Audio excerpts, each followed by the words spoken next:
Sir, अगर आपको अपने काम से मोहब्बत नहीं है लेकिन आप फिर भी वही काम कर रहे हैं तो याद रखिएगा कि आप माल और दौलत तो कमा लेंगे लेकिन ज़िंदगी में कभी भी इज़्ज़त और अज़मत नहीं कमा सकेंगे, क्योंकि खुदा ने इज़्ज़त और अज़मत इंसान की सलाहियत के अंदर छुपा के रखी होती है। और सलाहियत इंसान के अंदर छुपाई जाती है कि इंसान आसानी से उसके करीब न पहुंच सके। और चीज़ें वही छुपाई जाती हैं जो नायाब होती हैं, अनमोल होती हैं, जिनकी कीमतें बड़ी होती हैं सर। और जो इस कीमती, नायाब और अनमोल सलाहियत को पहचान लेता है सर, वो कीमती बन जाता है। जो इस सलाहियत के जौहर दुनिया के सामने दिखाकर अपना लोहा मनवा लेता है सर, वही इज्जत, शोहरत और आज़मत वाला बन जाता है। सर 1980 में माहिर नफ्सियात ने एक रिसर्च की सर, जिस रिसर्च के अंदर 1500 अफराद पर मुश्तमिल एक ग्रुप तश्कील दिया गया। सर उस ग्रुप में 87% ऐसे थे जिन्होंने कहा था कि हम सिर्फ पैसे के लिए काम करेंगे, माल और दौलत के लिए काम करेंगे सर, हमें बस कोई एक रात में अमीर कर दे।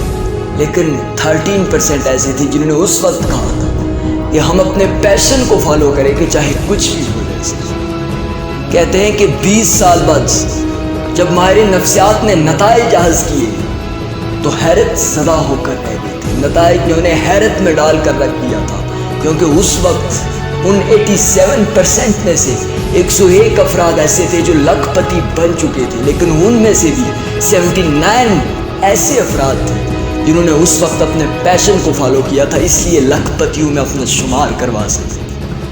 हाँ, अगर वो भी अपने पैशन को फॉलो ना करते तो शायद उन 87% में रह कर भी लखपति न बन सकते। उन्होंने अपनी उस अहद को तोड़ दिया था कि हम पैसे के लिए सब कुछ करेंगे। दर हकीकत उन 79 लोगों ने सर अपने पैशन के लिए सब कुछ करना शुरू कर दिया था, इसलिए उन्होंने शुमार लखपतियों में होने लग गया था सर। याद रखिएगा कि जो अपने पैशन को फॉलो नहीं करते वो एक बेढंगी जिंदगी बसर करके चले जाते हैं। वो माल और दौलत तो कमा लेते हैं लेकिन जिंदगी की उस अनमोल चीज़ को खो देते हैं सर। वो अनमोल नेमत जो खुदा ने हर इंसान को दी हुई होती है, लेकिन उसकी पहचान हर इंसान के मुकद्दर में नहीं।